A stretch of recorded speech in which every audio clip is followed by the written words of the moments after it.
Stranger Things is, without any doubt, a cultural phenomenon, no matter what else can be said. And boy howdy, I'm going to say a lot.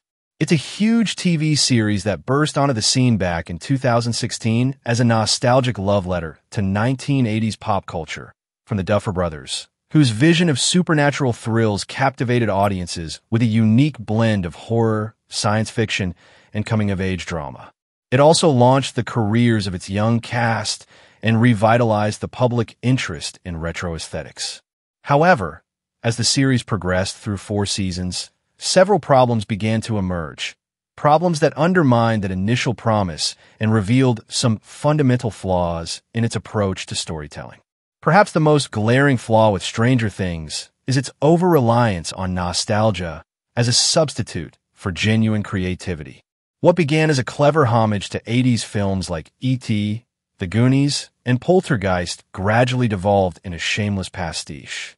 It also became increasingly dependent on references to Dungeons and Dragons, classic horror films, and period-appropriate pop culture, rather than developing its own distinct identity.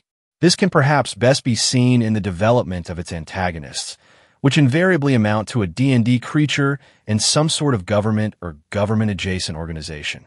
Again, all E.T. This nostalgia-mining approach creates a hollow viewing experience after a while, wherein recognition is substituted for emotional investment. That's not to say there aren't legitimate emotional stakes or genuine character beats. There certainly are, but the show's constant winking at its influences often feels calculated rather than organic. As if the creators are more interested in triggering memories of better films than crafting compelling new stories. And let's not even get started on that awful New Coke scene. The result is a series that can feel derivative rather than innovative, trading on borrowed emotional capital instead of earning its own. For what it's worth, the nostalgia factor doesn't really start to hinder Stranger Things until about season 3, with the dumbing down of Hopper to more resemble an 80s action hero, the introduction of a Terminator-esque villain, and really the whole mall plotline. It's a very silly season of television. One of the most frustrating aspects of Stranger Things is its rigid adherence to a formulaic plot structure, which grows more tiresome with each season. At least that's the case for the first 4 seasons. We'll certainly see how things turn out in season 5. Up until now, every season follows essentially the same pattern. A supernatural threat emerges from the upside down. The group splits up to tackle different aspects of the problem. Characters make increasingly questionable decisions. Everything culminates in a finale that supposedly resolves the threat, while setting up the next season's villain. And, at the very least, the latter part of this formula should be donezo for season 5. But anyway, this repetitive structure becomes particularly apparent in those later seasons, where the show seems unable to meaningfully evolve its premise. Instead of exploring the psychological trauma that would realistically affect children repeatedly exposed to unspeakable supernatural horrors, the series simply resets the stakes for each new installment, often taking characters' forward progression back with it.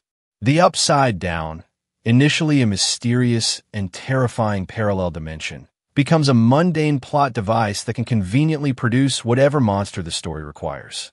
Of course, having said all that, it is part of the charm. We, as the audience, want to see more of the Upside Down, more of the creatures that inhabit it, and more of the backstory for what we've seen thus far. I want some more. This is what led to the reveal of Vecna in season 4, a baddie who embodies all of those audience needs, but who, in doing so, simplifies the world and, in the end, amounts to yet another villain based in the Upside Down, albeit one with human origins and far more control over the happenings in Stranger Things than previous monsters. Previous monsters, by the way, which were also just Vecna in disguise, I guess. Yeah, he raises more questions than I like to think about, but whatever. He looks badass. It's cool. The aforementioned plot structure is made all the worse by the show's focus on spectacle. As the seasons continue forward, there's an inherent need to go big or go home with Stranger Things, as seen in Season 2's Mind Flayer and the Demogorgon Dog things, Season 3's big Russian underground base plot, and Season 4, well, the whole plot, really. That thing's just a big old beast of a season, and that's both a positive and a negative. It's cluttered with way too many characters and storylines.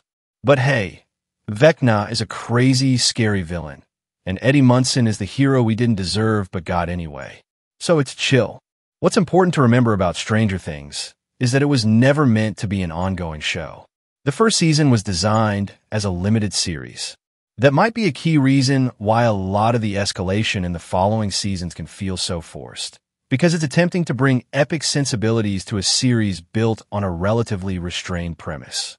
Season 2 showcases an early example of escalation in the Lost Sister episode, in which Eleven takes a little side quest to meet the least exciting characters the show has to offer, a group of young criminals made up of other numbers from the experiments that created Eleven.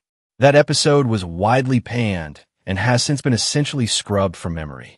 But the idea behind it, the addition of new canon and retconning past events to build upon Season 1, feels hollow and unearned. After the nostalgia factor, the biggest issue for me with Stranger Things is the plot armor metaphorically worn by our central cast. I don't have a lot to say here because it's self-evident. Our main cast is still alive after 4 seasons, with the biggest casualty so far technically being Max, who ended Season 4 in a coma. The series has a huge cast of characters, several of whom just don't have a lot to do in later seasons. Like, what the hell is the point of Jonathan not being brutally murdered at some point in the last couple seasons? Why did Steve survive those Demogorgon bat things in the Upside Down? In a world as dangerous as this, where a single Demogorgon caused so much havoc in Season 1, and Vecna is shown as pretty much all-powerful in Season 4, it becomes incredibly hard to accept the stakes of the show. It cheats by introducing characters like Eddie Munson, who could be quickly accepted by the audience, only to be killed off by seasons and in lieu of our primary cast. Having said all that, Stranger Things is an iconic series, and one that still receives plenty of praise for plenty of good reasons. While I wasn't a huge fan of Season 3, and there's plenty of frustrating elements in Seasons 2 and 4, I can't deny that they all contribute in some way to the show's overall entertainment quotient. At the end of the day, Stranger Things is a lot like any hit TV show. It's flawed, but its popularity isn't born of nothing. It's a charming story about a bunch of mostly likable characters who we enjoy being around and watching battle forces of supernatural evil, and also Russians. It can be conflicting at times, sure, but it's a series that's done the impossible and taken a single season premise and managed to expand on it to 5 seasons, with at least 4 of those doing a great job at continuing what fans loved about those original 8 episodes. We could go back and forth on what's wrong and what's not. There are definitely plenty of flaws in the subsequent seasons, but fans are reasonably excited for what's to come because they've already been given 4 strong seasons, with 2 and 3 perhaps edging into mediocrity, but never quite reaching that low point. So yeah, Stranger Things rules.